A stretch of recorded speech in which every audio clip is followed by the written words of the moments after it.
And then, of course, with costs, what are the benefits? What are the detriments? Yeah, I wouldn't want to speculate. You really have to do that analysis. It requires, there's a very detailed process that FEMA has that you go through in order to calculate that benefit. And it's actually, you need to look at each individual structure and calculate the difference in elevation that each one of those structures.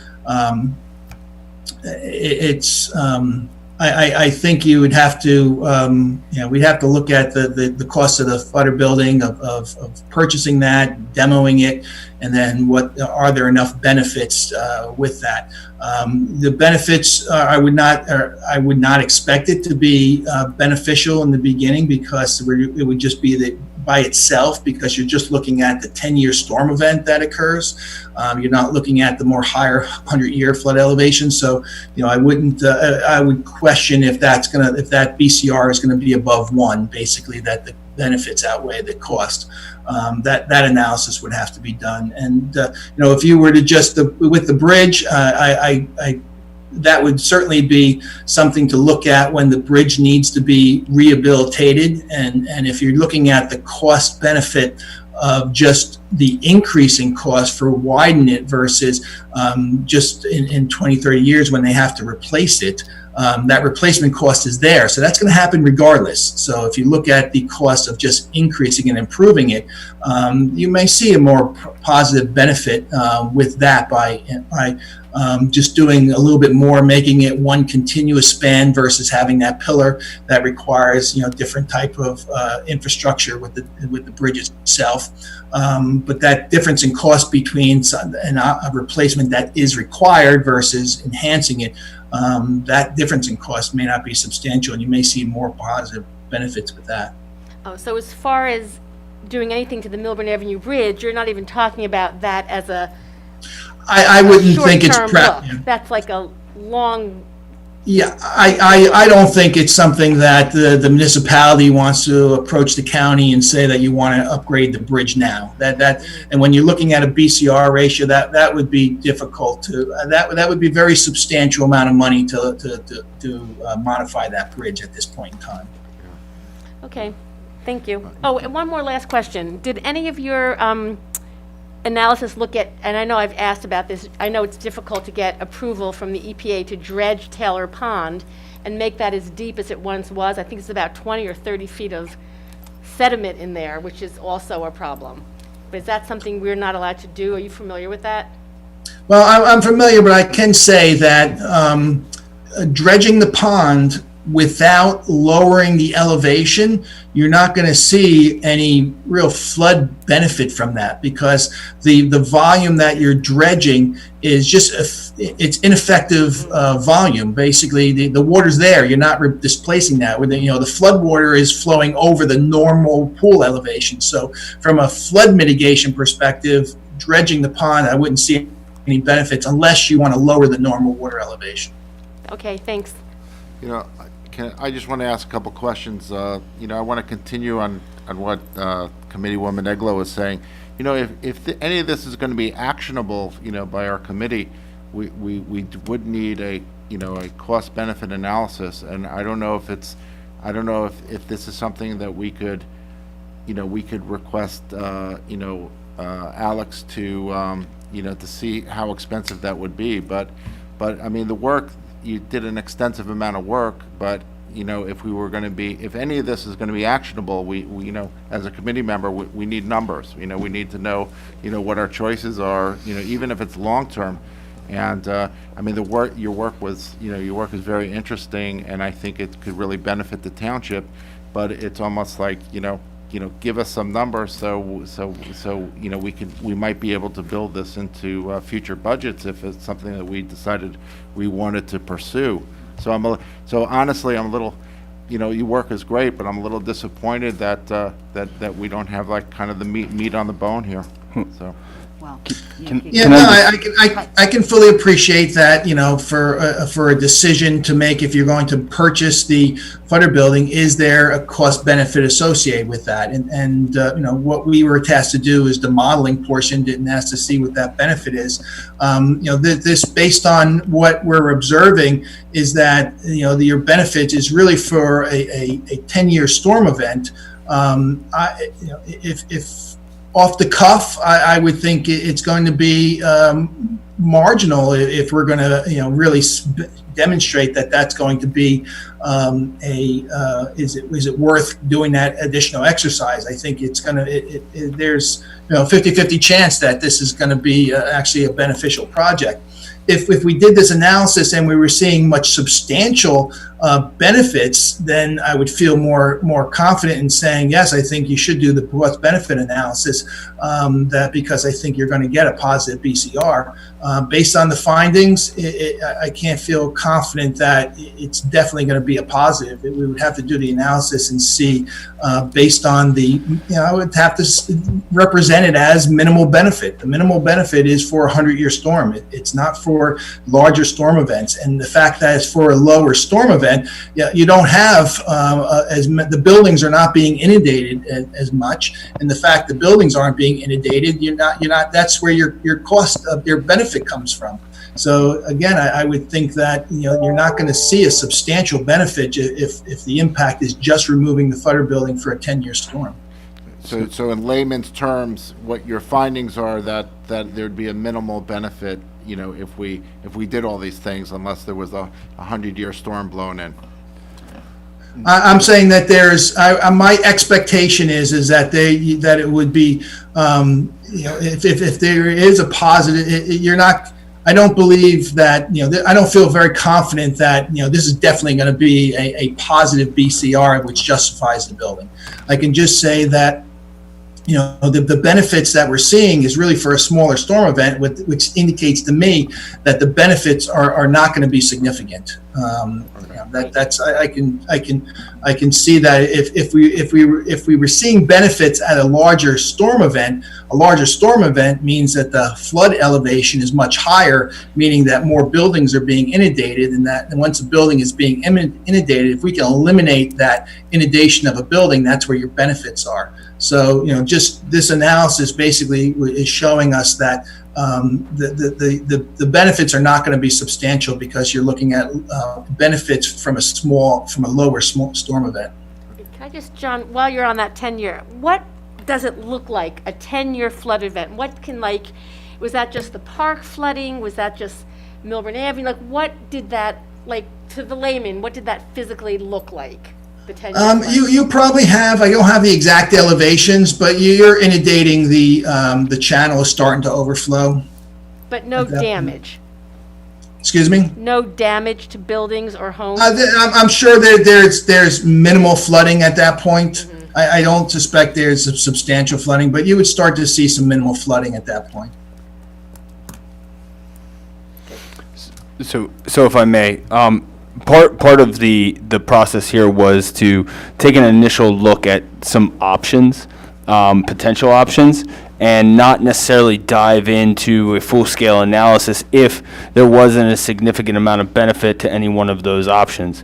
And in particular, having one of those options be the county, and sort of one of the best options to see a benefit being the county's bridge.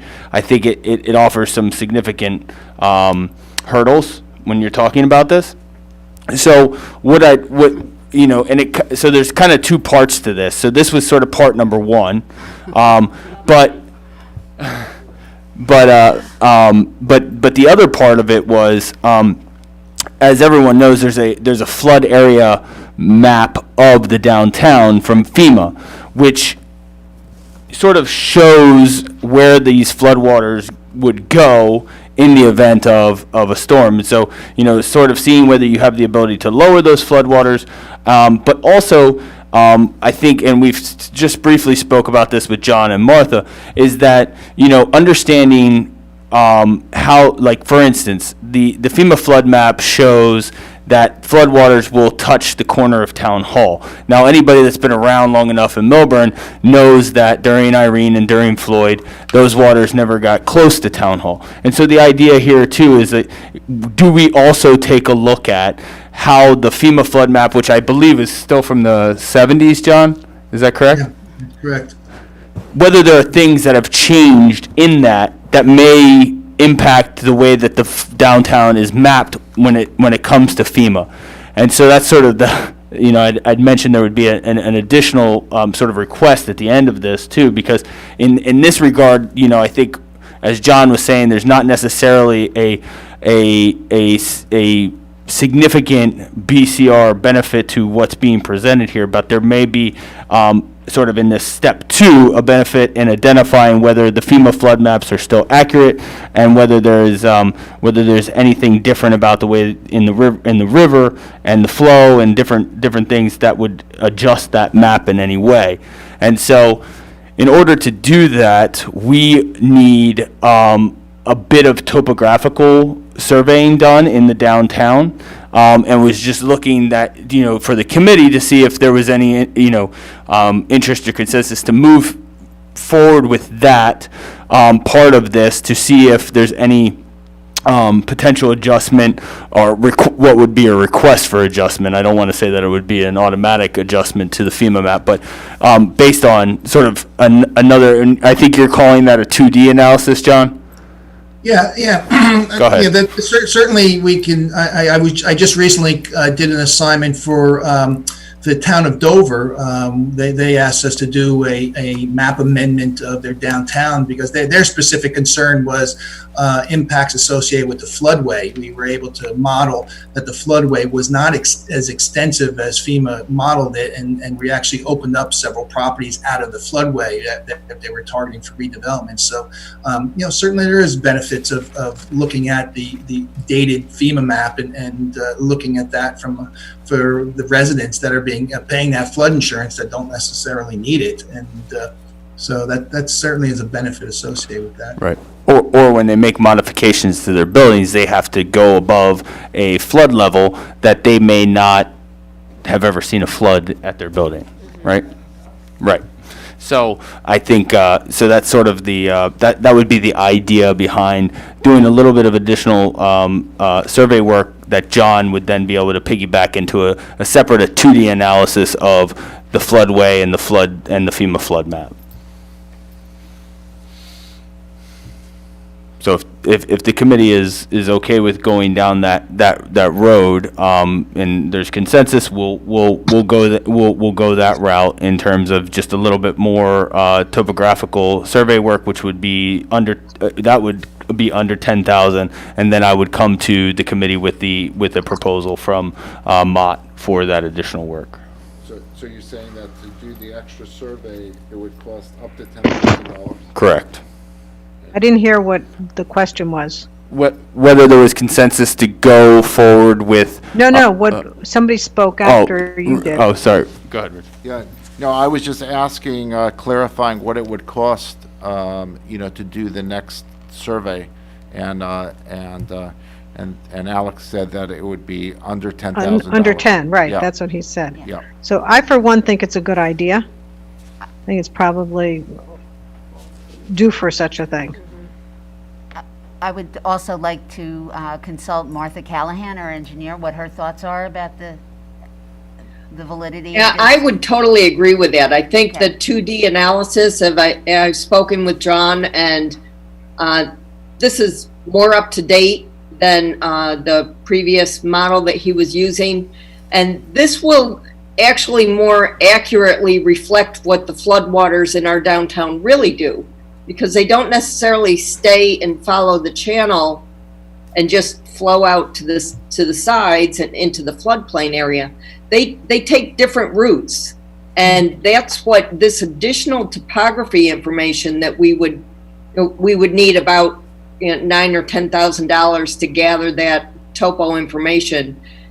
With that information, they would be able to more accurately model what truly happens in the downtown. And if it's significant enough, it could affect our FEMA mapping. And like John said, some of our properties that are shown to be in a flood zone right now, and they have to take extra measures, they may be like totally taken out of a flood zone, depending on, how significant these changes could be or what they could show. So I would be all for going ahead with this more accurate analysis. Okay, so next would be just a roll call, yes. Do we have consensus from the committee? Wait. Did you want to take any questions? Oh. Yes, we could, Mr. Futter, you could please come to the microphone for a question. Hi, my name is Richard Footer. I'm familiar with that building. I'm familiar with that bridge. And I'm familiar with the waterway. Could you tell me, do you know the publication date of the Army Corps report that you referenced? The exact date, when they, 2015. it was completed within the last 5 years. Okay. 2015, maybe, All right, Joe? I was around for this. In 1968, there was a flood. It was the last flood before the riverbed was concrete lined. It became concrete lined because the Army Corps did a flood study report for the Rollway River and concentrated on the downtown. And in that report, it came right out and said that the removal of the footer building, this is not a defense, this is a fact, that removal of the footer building would provide absolutely no difference, but it also came out and said that they recommended underground piping from the Essex Street Bridge straight out to Taylor Park. And in that report, they did not refer to the park having a pond, they referred to it as a retention basin.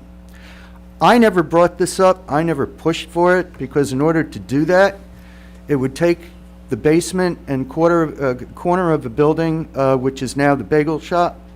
It would go through and across Millburn Avenue through the parking lot, and it would probably take the rear corner and basement part of the deli. I just could not see putting the downtown through that type of construction, even though it would have been better for me to go ahead and do that. Also, the Millburn Avenue Bridge. You may not be aware that they had originally scheduled the bridge and we delayed them for a year or so. A few of us, not you, put them off. And originally, the original bridge had 4 culverts. And I can tell you that our building never got touched by any water until the culverts got jammed up with trees that came down from the reservation. When the county came in and was designing the bridge, Tim Gordon allowed me to attend a couple of county meetings. And at that meeting, I said, if you're going to redo this bridge, why do you have to have any culverts? The first thing he said was, or they said was, that in order to do that, the decking would have to be lower to bear the weight of the span. And they also said that the DEP would not allow any more flow going through than what is already there. I had a question that they never would answer. When the original Army Corps report came out, and Killam and Killam did the project, and I believe Mott McDonald is a morph from the original Killam and Killam, they did the work. At the time, Mr. Giroux was the engineer and Tony Isaacs was the assistant. Well, they didn't come out and take out 3 feet of dirt. Now, I'm not sure exactly how much, but they did not take out 3 feet of dirt and then pour 3 feet of concrete.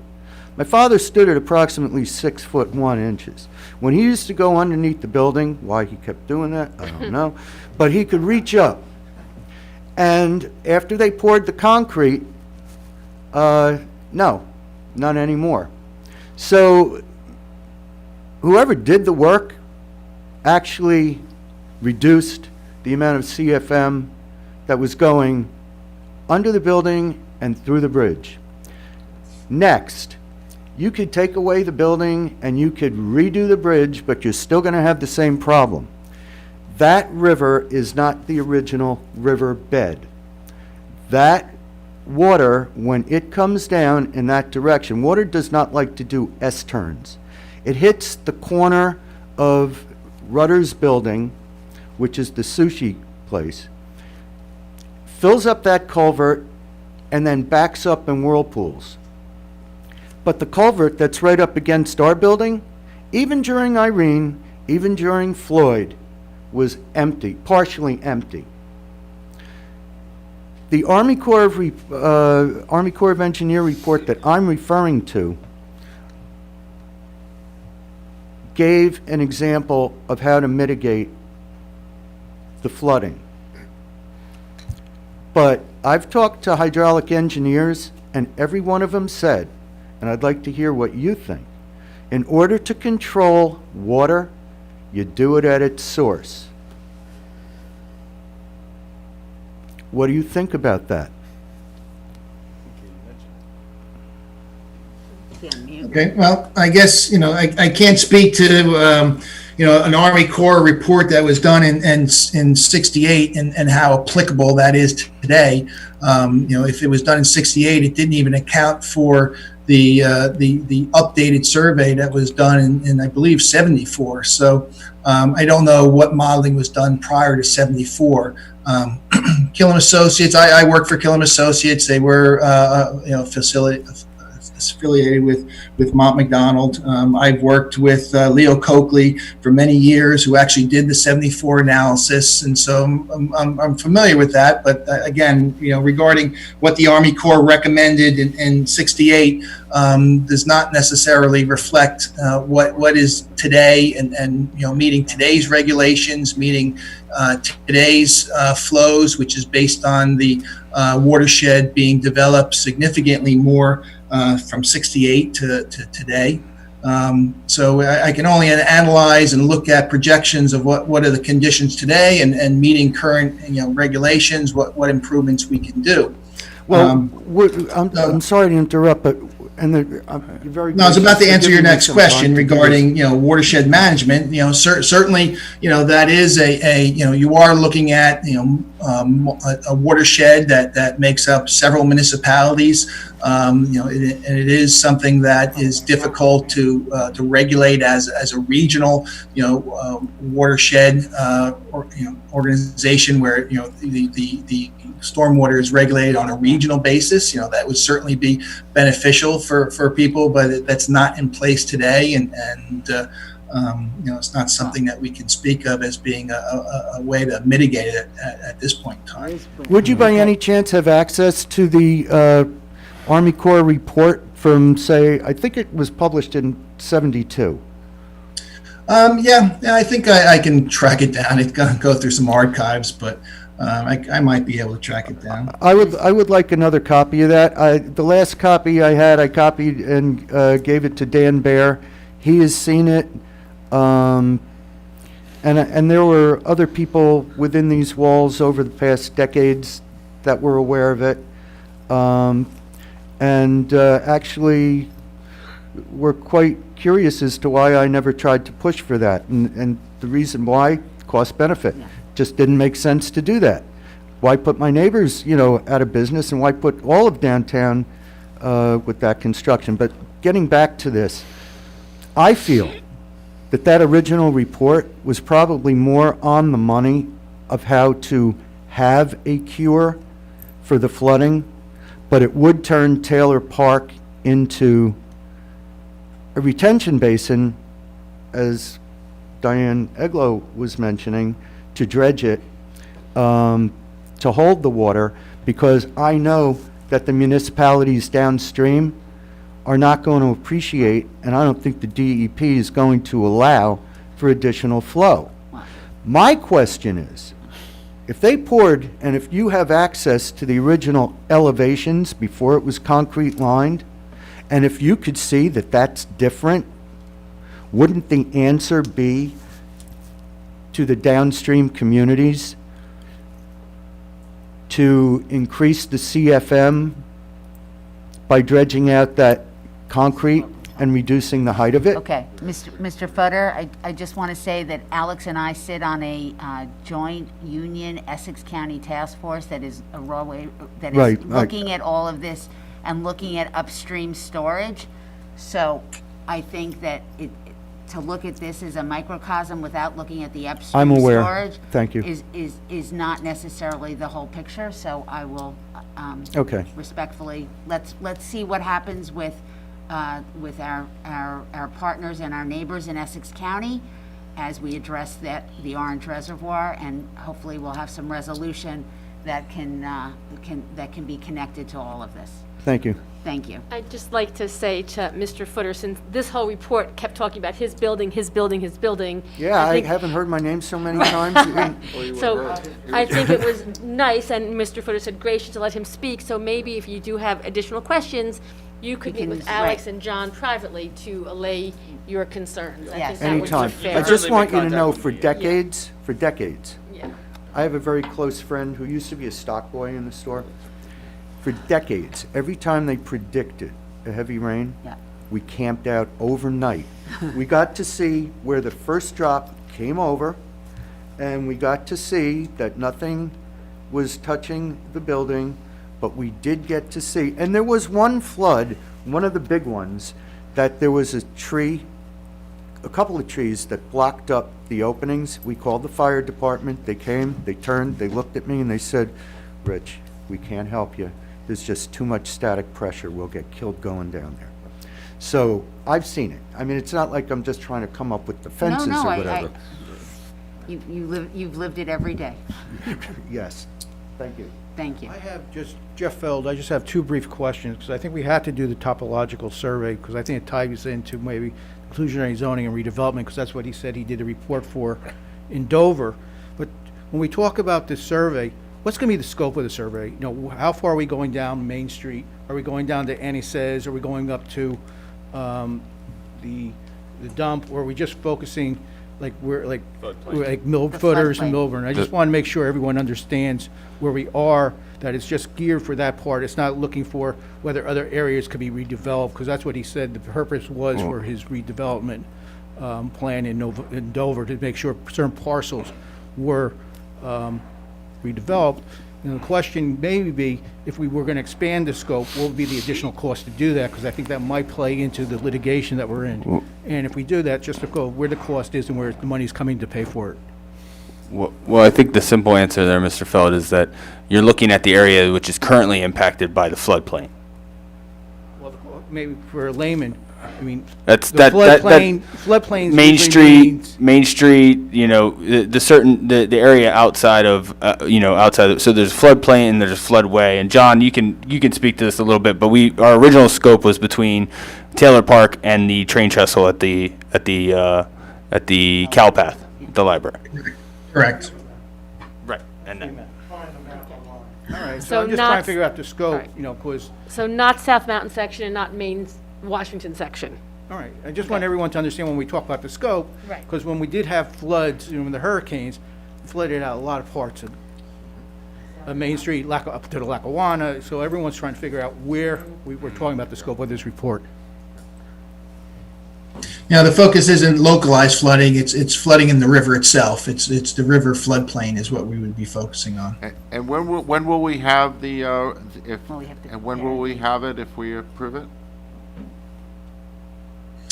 I think we'd have to go back and look at the aerial company that was going to supply it and see when they can deliver it, and then I'll work with Alex in preparing a proposal for, to do the analysis.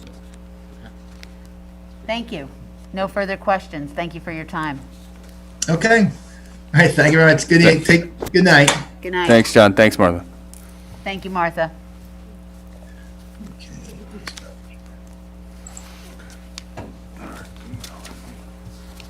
Are there any Resolution 20-200 best practices? right? Yeah. Am I- Yes, I'm to give a Yeah. brief report to Yes. the Township Committee in a public meeting. So, as you may know, the state puts out a list of best practices, core competencies, and some unscored survey questions each year that the township is required to answer. More recently, these have been tied to a municipality's receipt of state aid. And I am happy to report that in this year's survey of the 29 scored survey questions, or best practices and core competencies, the township answered 26 in the affirmative, with 3 not applicable, which puts us well above the 16 required to receive 100% of our state aid.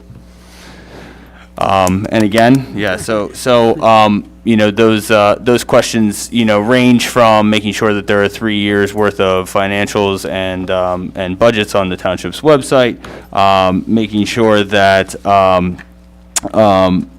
that we, you know, kind of goes along with, you know, there's an annual review of fees collected and things like that.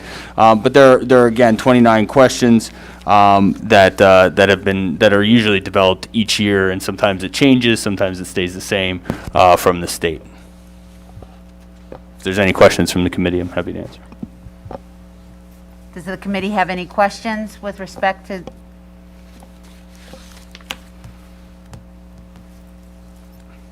No, I No? move it if you'd like Okay. me to. Yep. Okay. Cheryl, any questions? Ms. Burstein? You're muted. She's saying no. You're muted. Yep, I have no questions, thank you. Okay. No questions. May I have a motion to approve Resolution 20-20? So moved. May I have a second? Second. Roll call, please. Ms. Burstein? Cheryl, your mic. Sorry. Your Ms. microphone. Eglo? Sorry about that, yes, okay. Yes for Diane. Thank you. Mr. Wasserman? Yes. Mayor Lieberberg? Yes. Thank you. The committee will now consider consent agenda resolutions 20-201 through 20-208.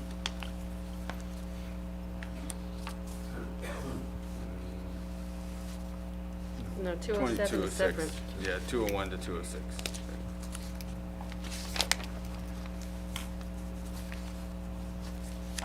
I stand correction. 20 Through dash, 206, right? Yeah, 207 is separate, sorry. It does include 2-208 though. It not include 20-207 is separate. yes, so 20-201 through 20-206, as well as 20-208. Yes, thank you, Mayor. Thank you. Hold on. So I have a question. Yes. So I see that we have to reject the bid for the Short Hills westbound train Yes. barrier, blah, blah, blah. Are we Yeah. going to be putting that back out? Yes. So that bit. So what this project is a ramp on the westbound side of the train station. We are using CDBG grant money from the county, which is federal money passed through the county for barrier-free access. However, there was an item in that bid that turned out to be far too expensive, which will be removed from the bid and it will be rebid. Fabulous.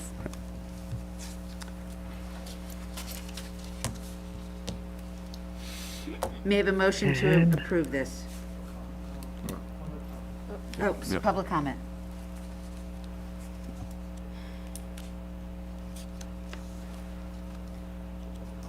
Yes. Again, thank you. Again, Jeffrey Feld, 11 Alexander Lane, on Short Hills, New Jersey. Now, I just want to make sure, because there's public comments twice, do you want these public comments limited to the consent agenda? I just want everyone to Correct. understand the Yes. rules that we're applying tonight. One, on the consent agenda, this goes back to concern I've been raising for the last, I guess, 2 months. How can we really give comments?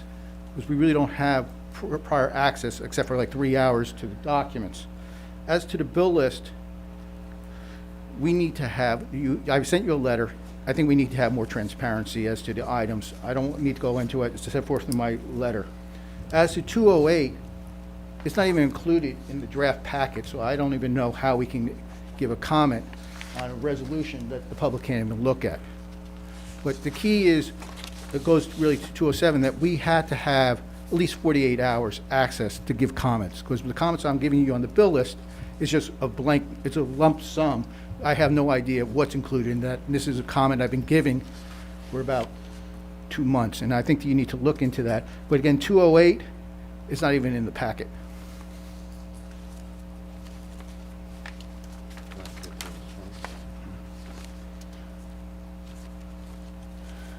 Is there anyone else in the audience that would like to add a public comment?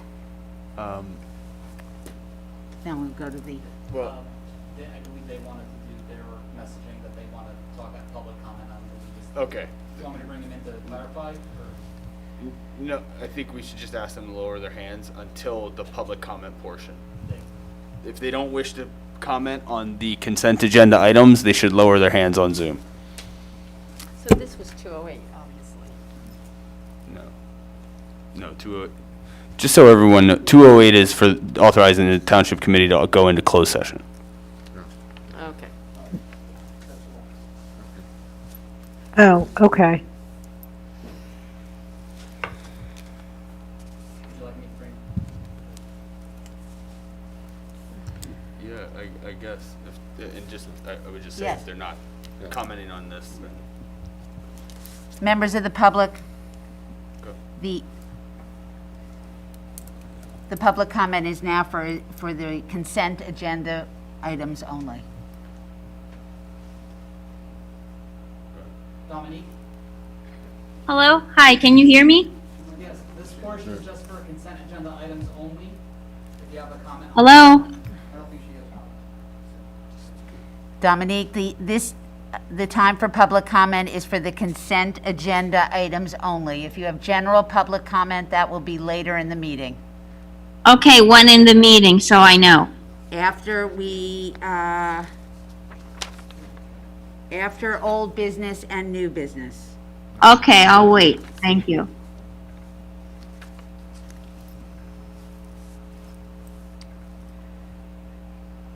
Hello?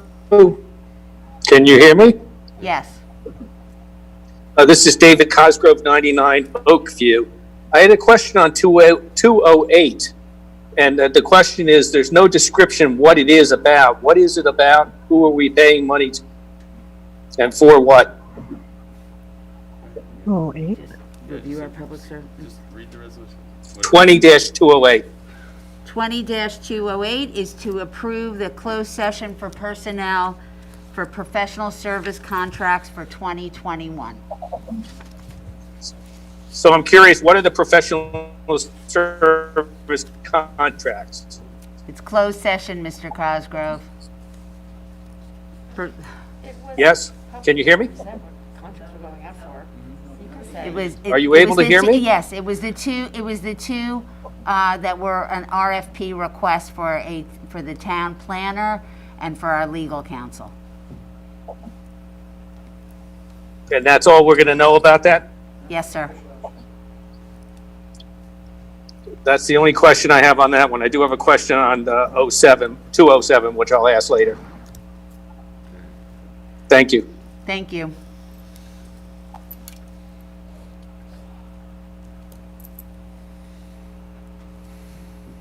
Is that it? Yes, that's it. That's it, okay.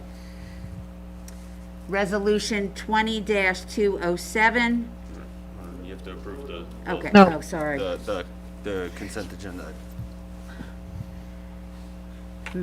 May I have a motion to approve Resolution 20-201 through Resolution 20-208, which are No, listed, no, 206 and 208. 206 and 208. what- 20-201 through 20-206 and Resolution 20-208, which are listed on the consent agenda item. So moved. Second. Roll call, please. Ms. Burstein? Yes. Ms. Stahl Eglo? Yes. Mr. Wasserman? Yes. Mayor Lieberberg? Yes. Thank you.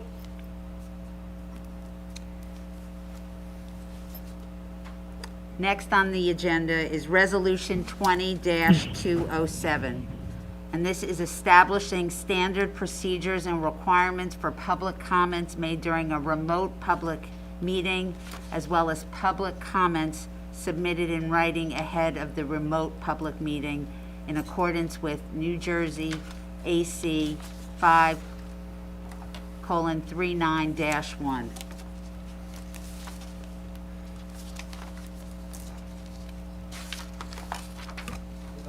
It's a resolution, Yes. so Yes, you're Ms. looking for a motion on the resolution? Well, I was going to have Mr. Falcon Oh. explain it first. Thank you. Briefly, I just want to indicate that toward the end of last month, the local finance board came out with new guidance concerning additional standards and procedures which are to be followed by municipalities in connection with the holding of remote meetings. They had done a considerable amount of guidance in the early spring in March and April with respect to this. There's been some further thought, and they now have identified 3 particular topics on which they want the municipalities to act. The first is for the making of public comments during a remote public meeting. Yeah. Second, for the making of public comments submitted in writing ahead of a remote meeting. And third, for establishing standards of conduct to be followed by members of the public when making comments. They have promulgated a requirement that a resolution be adopted to now follow those procedures, and that's what this does for you this evening. It set forth the state, you will, through the adoption of this resolution, be in compliance with the requirements of those guidance documents and the New Jersey Administrative Code to address them through a resolution. May I ask for clarification, Kit? Sure. So that means if somebody, I believe at one of these last meetings, the mayor and deputy mayor said we cannot read letters from people. Does this mean now we can? Yeah, this is a new wrinkle, a new development in the, as a result of the pandemic and remote meetings, that there will be a provision, and there is a provision in this resolution, providing for the submittal of a written document prior to the meeting in accordance with the schedule, and those can be read, presumably by the clerk or whoever is presiding. They'll have to be letters or documents of a length so as to fit within the 3 minutes that would be applicable were they here present and standing at the podium, but that will be permitted, yes. And Is that it for the- permitted or required? That's required. It's required that we, if somebody submits a letter, and if it's either to all of us, the clerk would have to read the letter out loud into the record. within Unless 3 there's a limitation. Okay? If you get a lot of letters on the same subject, the clerk eliminates duplicative letters. They would be noted that a letter was received from so-and-so, but the reading would take place as to the main, topic if there were a number of letters on the same topic. Not every letter would have to be repeated, and repeated. And Kid, that's for the clerk to read? I mean, that's not, is that something that we should, You would decide that, but it could be the clerk or the Okay. presiding officer. And would the length correspond with the 3-minute, Yes. yes? Yes, it would. So I guess this has a good side and a bad side, like everything else. If there's 10 letters on the same subject, but they're not all written exactly the same, how does one person decide which of the one letter is read, and would the other 9 people say, wait, why wasn't my letter read? I mean, this opens up an interesting quandary. Yes. Well, Mr. McDonald, Yeah. and your planning board attorney are on the league committee, I believe, that's analyzing these issues, and that's exactly one of the items that's brought up. The clerks are going to be tearing their hair out. What do you mean, I've got to go through 40 letters and figure out which are duplicate and which are not? There is a requirement that if it is in the main duplicative, but there is some separate little differentiated point, that the clerk has to make a determination as to whether, well, at least that portion ought to be shared with everybody. But it's going to be a real headache. It's a, you know, it's like all of these things. I shouldn't say all of these things. The people who develop the regulations aren't always acquainted with the realities of what occurs at a public meeting. Nevertheless, over time, during the balance of this pandemic, we will figure out how to deal with the requirements and do the best we can and live in accordance with the letter and spirit of the requirement. And maybe we can encourage people to take their 3 minutes on Zoom or 1 minute on Zoom, and I don't know.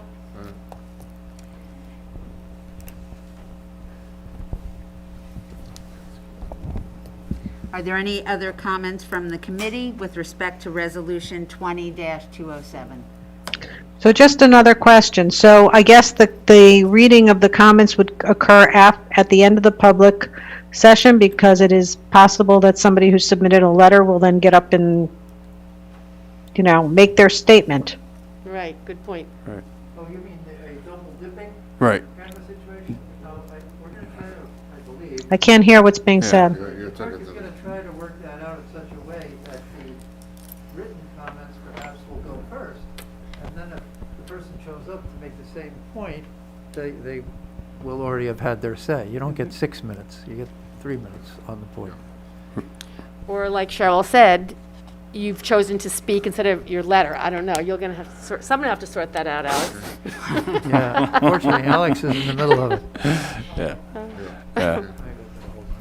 And I suspect there would have to be certain time limits that would apply, that, you know, letters can be received up to a certain. Yes, Right, there'll be yeah. a schedule. Yes. Well, I mean, look, and I'll just speak to this a bit, is that some of the concern behind this is that, one, you're asking individuals who are not speaking those words to speak those words to either the public or the committee. But also, you know, there's concern over the particular cadence of somebody speaking or the ability to get through a document in the fashion that that individual who wrote it may have been able to get through it. And so there are some concerns about how this is done. So to Committeewoman Eglow's point, I think, yes, we encourage everyone to participate via Zoom or in person, but certainly that is an option.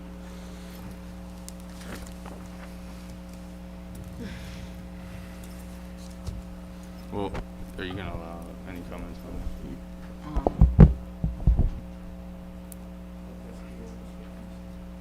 No, right, you can proceed. They can break it. Yeah. May I have a motion to approve resolution, did you have a comment, Mr. Feld? I think a lot of us, I think Mr. Cosgrove did too. This is not a comment time, is it? Yes, No. there, may I speak? On There's- consent agenda, it's a Jan- continuation, is this? There's three different aspects of the meeting. Wait,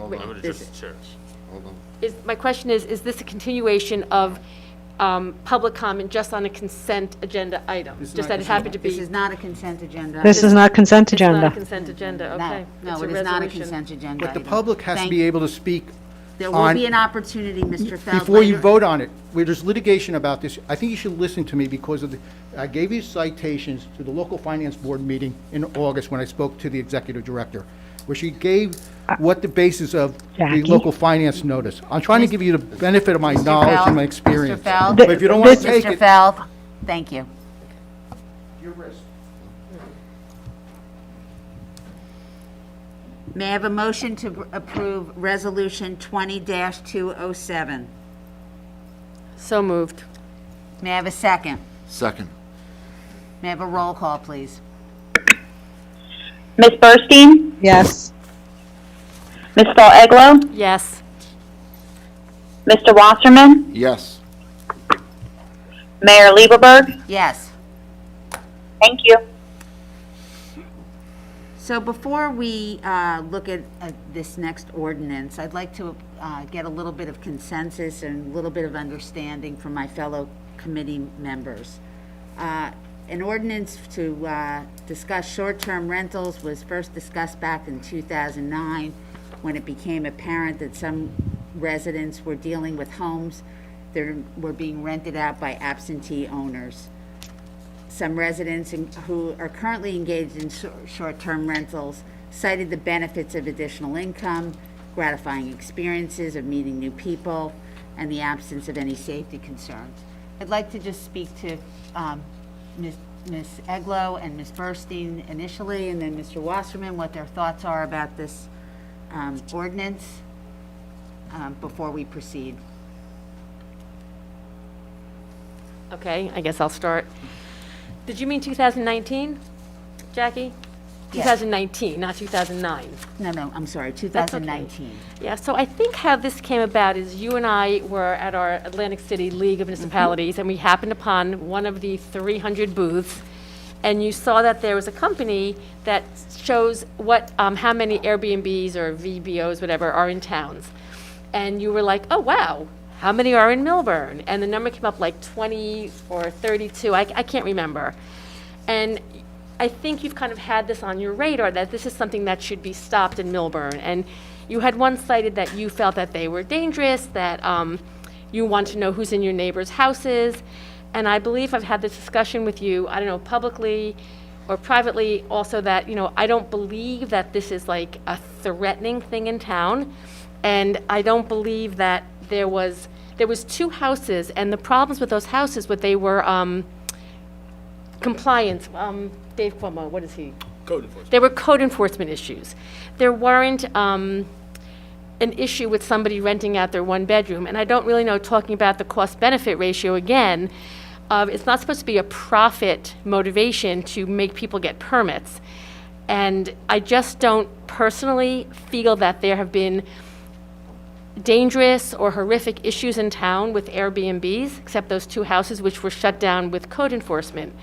And I think to put somebody through the expense of getting a permit and having town hall, I'm sorry, I loosened my mask and now it's falling off, you know, having our people from town hall go out and do these inspections for the benefit of what? There have not been any dangerous, there's not been murders, and I think I even said if there have been more unfortunate instances from Ubers, you know, Uber driving, people getting hurt. So I am not in favor of this. I don't see the need. I don't see the cost benefit.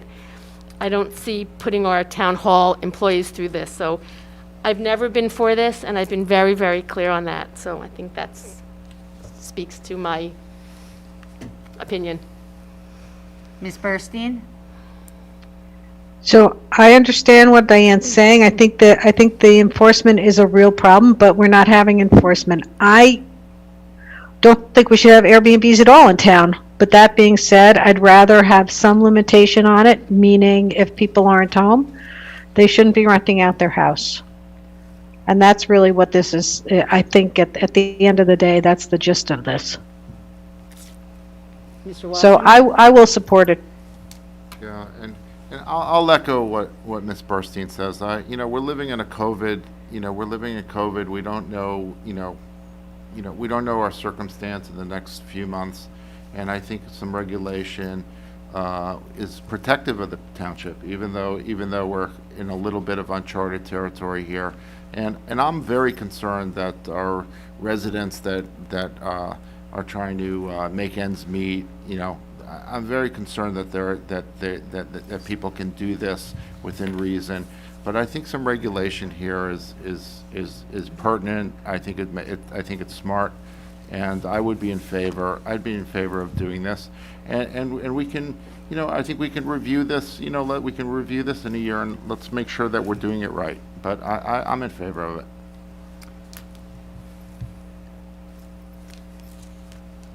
Okay. Well, I think everyone knows my concern for this. I think this ordinance really addresses and marries both issues. It forbids whole house rentals, allows only for owner-occupied short-term rentals. It's up to 2 bedrooms, a maximum of 4 adults. It's up to 60 days in a calendar year, no more than 28 consecutive days at a time. and the annual permit fee is $250, which will allow the township to have the requisite inspections for fire, code safety, and potential enforcement issues to ensure compliance. And I also believe this will protect our local neighborhoods by knowing which homes have licenses. So, at this time, ordinance 2565-20, I present for consideration an ordinance 2565-20. This is the ordinance to amend and supplement Article 4 of the Municipal Code of the Township to provide for the licensing and regulations of short-term rentals in owner-occupied dwellings. The purpose of this ordinance is to provide regulations for the licensing and occupation of short-term rentals within the Township of Millburn. You've heard my brief statement about the ordinance. Tonight is the time set for the public hearing and final passage as advertised in accordance with the law. I declare the hearing now open. If you are attending remotely, please press *6 and raise your hand so you can be identified and acknowledged. Is Jimmy here? Yeah, I got it. Thank you.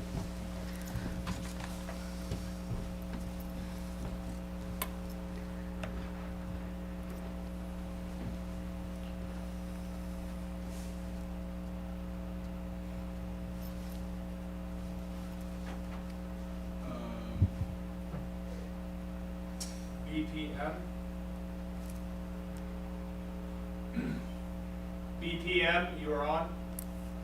If you have something to say about this hearing. Hi there. Hello? Yes. Hi. We hear You don't have to scream. I'm sorry, Cheryl. That's okay. It's Perry.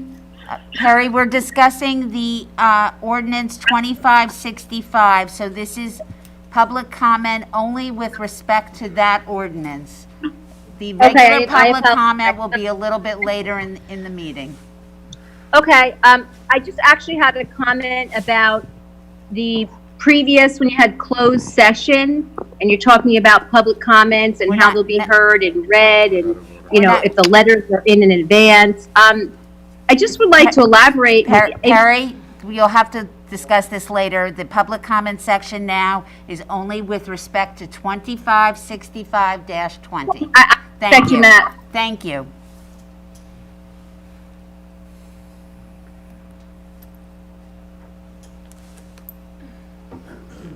Hello? Yes. Yes, this is David Cosgrove, 99 Oakview. I had my hand raised to comment on 20-207, and no one unmuted me or you passed it over. I'm trying to find out what happened. No. That's part of public comment. At the end of the session, that's not, there was no public comment with respect to the resolution. So it's been passed, so is there any sense in making a comment at all? You can make a at this public point? comment at the end, Mr. Cosgrove. Was there supposed to be public comment? No, there was not. All right. That's it.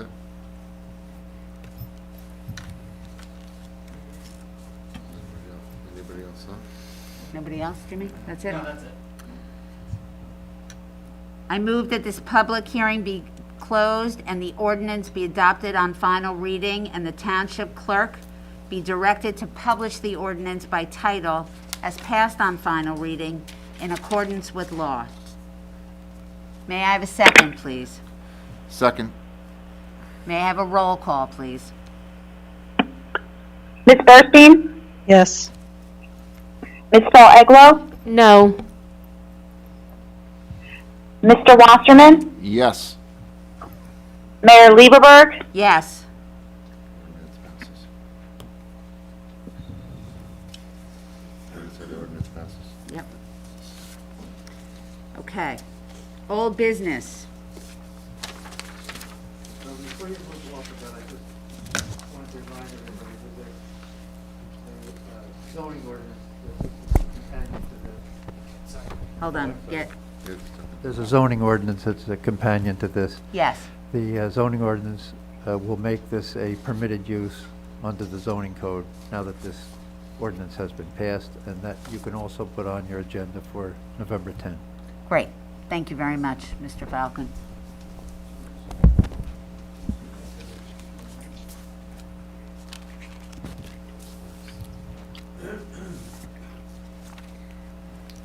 The Human Relations Committee.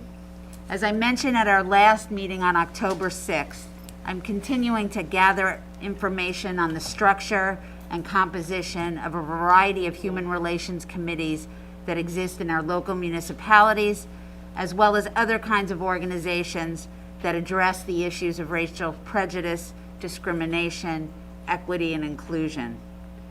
Some organizations are hand-selected by the mayor or the township committee. Some are residents only. Some have Board of Ed, police, business owners, students. Some have bankers and real estate representatives.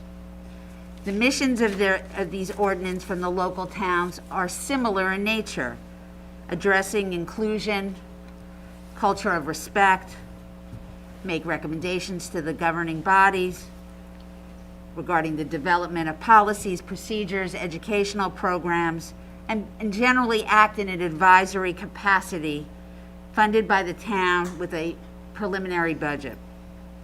South Orange Maplewood has a different framework where they have several 501c3 entities that are focused on specific issues of race, inequity in schools, anti-bias training.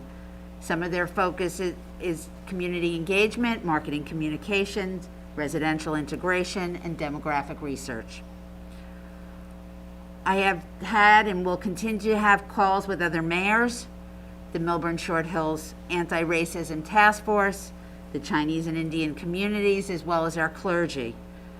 I've reached out to moderators who are nationally renowned for their expertise in this area, including Factuality and Beth Zemsky. Next week, I will attend the West Orange monthly meeting of their Human Relations Committee on Monday night. I will be meeting with the Summit Mayor.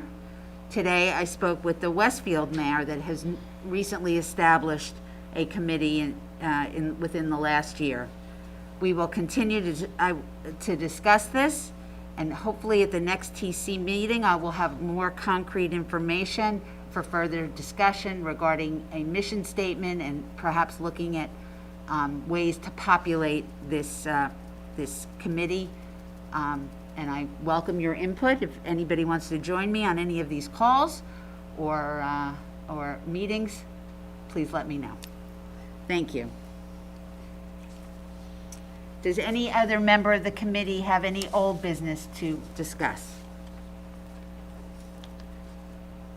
None for me. I should speak. Nor me. In my head. Ms. Burstein, do you have any? Don't, thank you. Okay. But I just want to thank you for your hard work on what you're doing for the human, whatever you call it. But I do appreciate how much you're doing. It certainly has been an education. And I would say the same thing. I see you on the phone all the time trying to get all this information together, and it's well appreciated. Thank you. New business. I see, Mr. McDonald, you're going to discuss this zoning map for us. Please. Yes. So, in an effort to update things that are old, we have embarked upon an update to the zoning map. Some of you may have seen our zoning map that is sort of this outdated, not outdated, but faded and very hard to read document. And so we've gone and redone our zoning map in color. Everyone can see it here. So we wanted to present that to the Township Committee prior to, this has to be adopted by ordinance, and so we want to make sure that you've seen it, that you've had the ability to ask any questions regarding it in terms of, how it's laid out. Certainly, this is something that, may change every so often. However, it should not be a frequent changing document, and this will be a lot easier for our residents to navigate, and also will be a layer added to our spatial data logic portal. For those residents that are unaware of that, it can be found on our website. It's a very useful tool for everybody, but certainly wanted to present this to the committee, and then in a subsequent meeting have this on as an ordinance for approval. Can I ask you a question? Certainly. So there's no zone changes in here, is there? There are only zone changes that have been approved. No proposed zone changes, okay. Correct. And when you say residential and a square footage, that is the minimum square footage of the lot, right? Correct. Okay, thank you. And once it's online, Alex, people can like zoom in because I could still even barely read this with my glasses. Yes, it'll be a layer on the SDL portal, but also which gives you the ability to zoom into a particular area. Also, it'll be a PDF document, which will give you the ability to enlarge it. Yes. Great. So this will be on for November 10th? Correct. Great. Very pretty. Does any committee member have any other item of new business to address? Well, I guess I have a question for you, Mayor. So I didn't know you were moving public comment to the end of the meeting, so I just guess I'd like to know what the change is for, and I don't think people who have been zooming in tonight expected that. I didn't expect it, so I guess I want to ask why. It used to be at the end of the meeting, and it, I believe, makes for a more cohesive meeting that can be moved along more succinctly. And the purpose is now to have public comment so that we have already completed our business functionality, and now we can hear from the public. Okay. I think some members might feel frustrated that they don't get to speak until we have concluded our business, which is why, admittedly, I did Yes. move it when I was Yes. mayor, because I felt that it worked out very well last year, but the world certainly has changed. So, But it's clearly on the agenda that it was at the end of the meeting, and it does enable us to get our business done. okay. I don't know.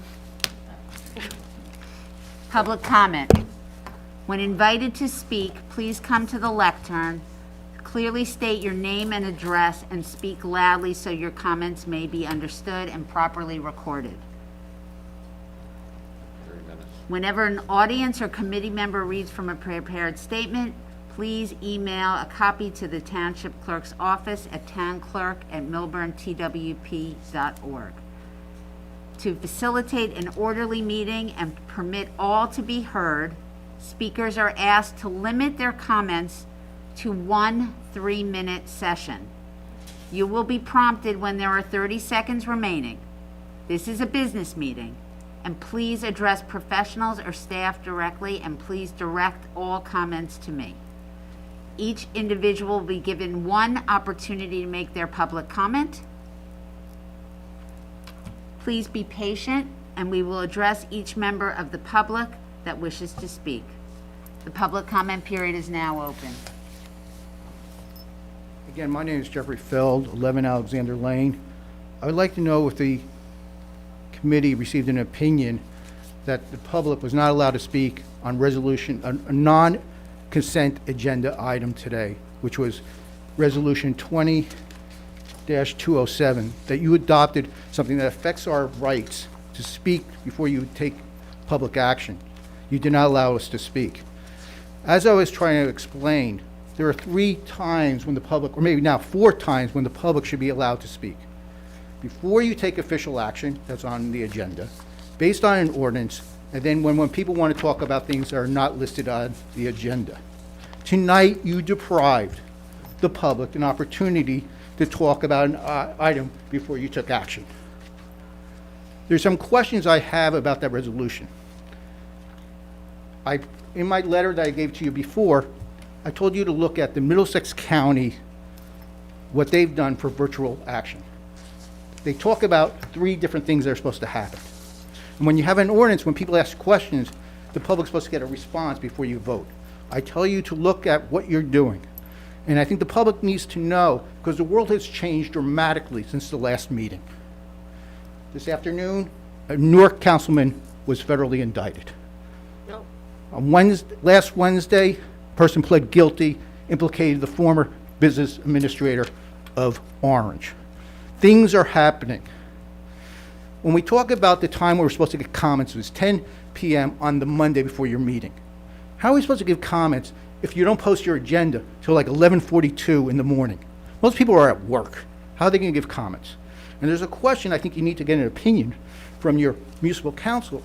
Why we don't follow the pattern of Newark, Orange, the Essex County Board of Freeholders, where they post their agenda on the Friday before, and they have a link to the items that you're going to vote on. Why do we? And also, there's a question. When you look at your agenda, approval of agenda, that's a comment that usually you get because of the Robert Rules. But the Open Public Meetings Act controls this action. Your agenda is basically, should be finalized on Friday, posted up, and then by 10 o'clock on Monday, at midnight, 10 o'clock at night, the public will be able to give you the comments. And I also suggest that you maybe, if people give questions, post the questions on a public website so other people know what other people are asking. That's the real issue, but you need to focus on what's happening. Look at what other municipalities are doing. Tonight, you've frustrated and violated, impaired, and bridged the rights of people to speak on action before you took official action.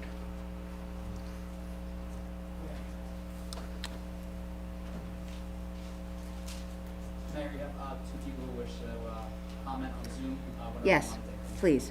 Thank you, Jimmy.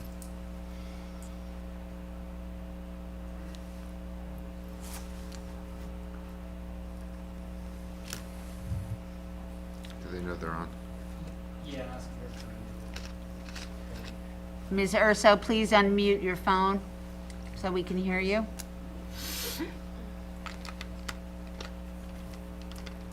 We'll come back to her. Okay. This is Mr. Hello, can you hear me? Yes. This is David Cosgrove, 99 Oakview. I joined in the last gentleman's comment, particularly on 20-207. And I had wished, or had hoped you'd hear from me before you passed that. But nonetheless, here's the problem I have. The agendas that you folks post give basically no information about what's going to happen at the meeting. An example tonight is this 2207 itself, as well as the zoning map, which is all it was referred to, that was mentioned by Mr. McDonald a moment ago. So if you folks are going to set a 10 p.m. Monday night deadline to submit a written statement or question, no one's going to have any of the backup information or even close to the backup information to be able to make an appropriate statement by 10 o'clock on a Monday night when you folks hide or refuse to disclose the materials until the afternoon. I've also looked at some of the agendas from township committees in neighboring towns, because you folks always like to compare us to neighboring towns, and they give much more information than this town, which leads me to believe, or leads me to the conclusion, the sole conclusion, is that you folks don't want to hear from residents. And that's why you keep all this stuff secret. So that's my comment.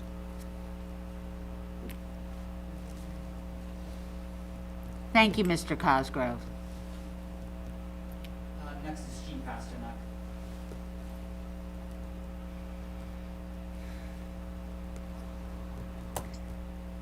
Jean?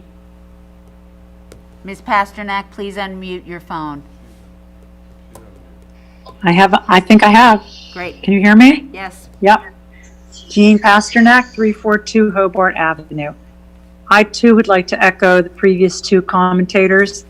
I believe that the steps being taken are meant to chill our speech and prevent people from feeling welcome to provide commentary given the new scenario where technology is involved, as well as contentious items that are coming before the Township Committee. There are comments, there are differing points of view, they need to be heard, and they need to be heard fairly. The second comment I'd like to make is, as with respect to the Human Relations Committee, I see that there's a lot of work going into this, and it is appreciated, Jackie, but I hope that you will cast a wide net, not just familiar territory, towns that you feel somehow are, in sync with your specific point of view. I think it's important that we find out what a lot of different towns are doing, with different parties representing them, and different problems and issues and demographics. Thank you.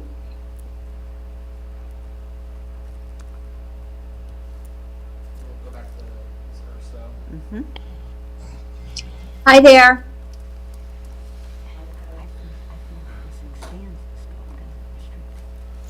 Am I good to go? Yes. Okay, so I wanted to get back. This is Perry Urso calling from Bear Property Management. I wanted to briefly just touch that resolution 20-207. I know that you were trying to make modifications and how people were submitting and if they were going to speak in person or if someone was going to read their comments. I also would want to know if you're going to consider, or I would hope that you would have considered, about people are taking the time and researching and just making the effort to call in or come in. And how are you going to address the questions? Why are the questions not getting answered ever? So that in itself is very disturbing. We're taking the time, but you and anybody else on the entire committee will not have the common courtesy to answer these questions back to your public.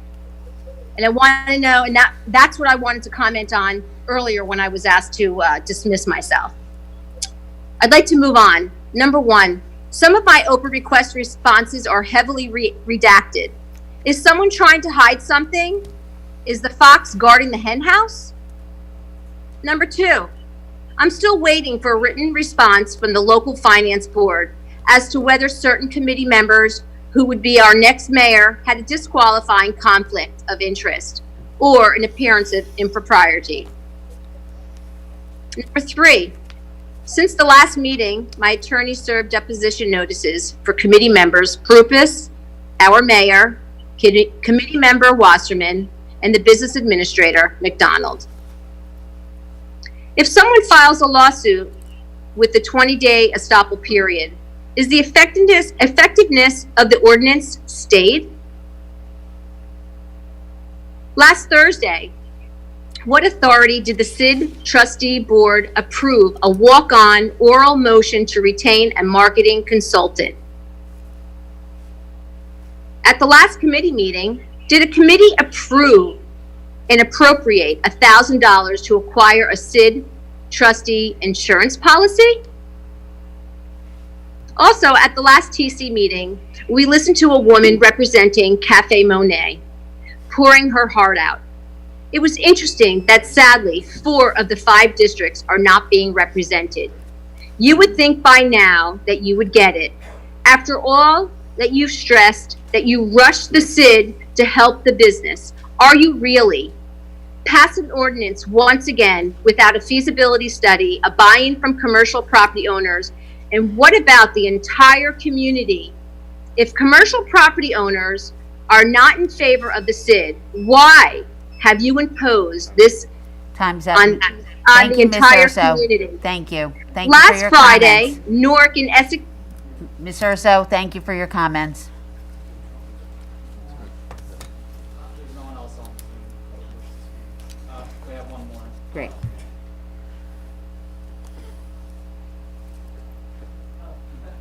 She's gonna finish up. Hi there, can you hear me? Yes. Hi, I just want to say how rude and unprofessional that is, okay? My mother was not done speaking, you can give her the decency. He's a hard worker, my parents pay a lot of taxes in this town for you not to answer questions and are so nasty and disrespectful. The good people on this committee, you know who you are, okay? And the rest of you should really be ashamed of yourself. I am 24 years old. I know people that are more mature than all of you. Shame on you, and shame how the disrespect you just gave to my mom. So you know what? I'm gonna finish her questions. And hopefully you have the decency to look at this screen and not fiddle and cadoodle and do whatever you do. It's wrong. Shame on you. Hearing that, I've never seen something so dismissive. That honestly bothers me, and it shouldn't bother everyone in this Zoom watching and watching you in person.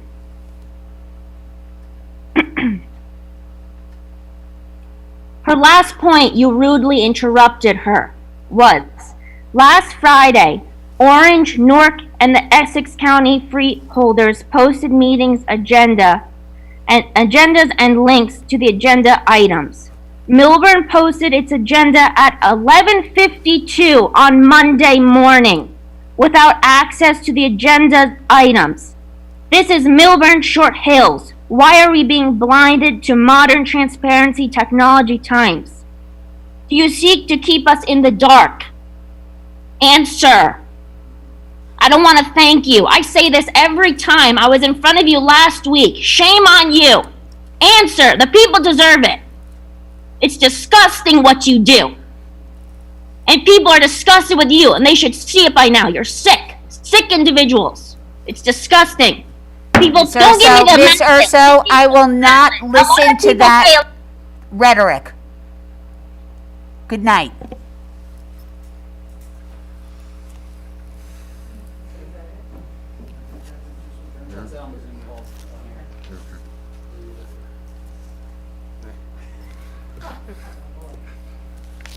All right, so I'm going to echo the same question. Nancy Stone, 10 Fielding Road, and Nancy and David Feinjoel's, two businesses in town. So I'm going to echo the same thing, because following these meetings very closely, at 11:42, the agendas are posted. Why are the agendas posted so late? It's supposed to be 48 hours in advance. Why can't you just answer that question?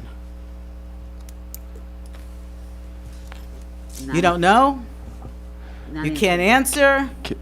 You're embarrassed to answer? There is nothing that says. 48 hours. There is nothing. There is nothing in.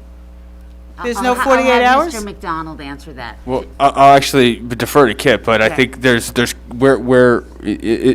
is there a requirement that states that the agenda must be posted 48 hours in advance of the township committee meeting? So, The Sunshine Law, notice of the time, date, and location and agenda of this meeting, to the extent known, was provided at least 48 hours prior to the commencement of this meeting in the following manner, pursuant to the provisions of NJSA 10-46, the Open Public Meetings Act.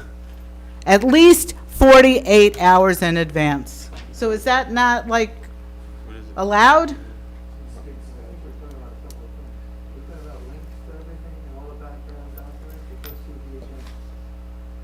That is part of the agenda. I mean, anything that they do, we should have a right to know about.